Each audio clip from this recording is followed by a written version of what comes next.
வெளிநாடுகளில் இருந்து நிதி பெற்றதாக நாம் தமிழர் நிர்வாகிகள் மீதான குற்றச்சாட்டில் தற்போது தேசிய புலனாய்வு அலுவலகத்தில் நாம் தமிழர் கட்சியினர் ஆஜராகியுள்ளனர். அது தொடர்பான அண்மை செய்தியை பார்த்துக் கொண்டிருக்கிறோம்.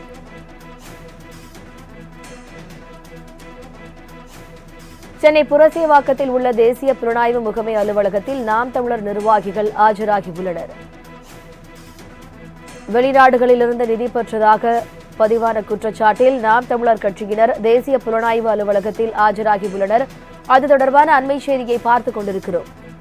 கூடுதல் விவரங்களை செய்தியாளர் ராகவேந்தர் வழங்க கேட்கலாம். வணக்கம் ராகவேந்தர், உங்களுடைய விவரங்களை பதிவு பண்ணுங்க. வணக்கம். நாம் தமிழர் கட்சி நிர்வாகிகளுடன், அதாவது நாம் தமிழர் கட்சி சில தடை செய்யப்பட்ட அமைப்புகளோடு தொடர்பு இருப்பதாக என்ற சந்தேகத்தின் அடிப்படையில் கடந்த 2ஆம் தேதி தமிழகம் முழுவதும் அதிரடி சோதனை நடத்தினர். அதாவது தேசிய புலனாய்வு முகமை, அதை என்ஐ என்ற கூறப்படுகின்ற இந்த புலனாய்வு அமைப்பு கிட்டத்தட்ட நாம் தமிழர் கட்சியை சேர்ந்த சில நிர்வாகிகளிடம் விசாரணையானது நடத்தப்பட்டது. மேலும் அவர்களது வீடுகள் மற்றும் அவர்கள் தொடர்புடைய இடங்களில் இந்த சோதனையானது நடத்தப்பட்டது. நாம் தமிழர் கட்சியின் முன்னணி நிர்வாகியாக இருக்கக்கூடிய சாட்டை துரைமுருகன், இடும்பாவனம் கார்த்திக், இசை மதிவாணன், விஷ்ணு, முருகன் உள்ளிட்ட பலரது வீடுகளில் இந்த சோதனையானது நடைபெற்றது. அப்போது செல்போன்கள், லேப்டாப், புத்தகங்கள் என பல்வேறு விதமான ஆவணங்கள் கைப்பற்றப்பட்டதாக எண்ணெய் அதிகாரிகள் தரப்பில் தெரிவிக்கப்பட்டது. இன்று தொடர்ந்து சந்தேக பட்டியலில் உள்ள நாம் தமிழர் கட்சி நிர்வாகிகளை விசாரணைக்கு ஆஜராகும்படி எண்ணெய் அதிகாரிகள் இன்று இந்த விசாரணைக்கு ஆஜராக வேண்டும் என்று சம்மன் அனுப்பப்பட்டிருந்தது. அதன்படி சாட்டை துரைமுருகன் மற்றும் இசை மதிவாணன் ஆகிய இருவர் தற்போது ஆஜராகியிருக்கின்றனர்.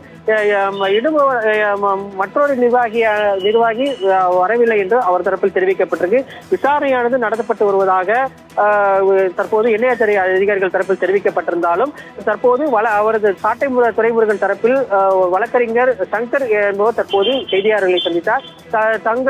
தங்களுக்கு எந்தவித, அதாவது திட்டமிட்ட ஒரு பரப்பப்படைய செய்தி, அதாவது வெளிநாட்டு நிதிகள் தடை செய்யப்பட்ட அமைப்பிடமிருந்து நிதி வழங்கப்பட்டது தொடர்பாக அனைத்துமே பொய் என்று அவர் தெரிவித்திருக்கிறார். அது தொடர்பான ஆவணங்கள் எதுவுமே தங்களிடமிருந்து கைப்பற்றப்படவில்லை. விசாரணைக்கு முறையாக ஆஜராகின்றன. இது தொடர்பான வழக்கு வேறொரு வழக்கு, அதற்காக மட்டுமே தற்போது அவர்களுக்கு அழைப்பு விடுக்கப்பட்டு விசாரணையானது நடத்தப்பட்டு வருவதாக அவரது வழக்கறிஞர் தரப்பில் தெரிவிக்கப்பட்டிருக்கு. கூடுதல் விவரங்களுக்கு நன்றி ராகவேந்தர்.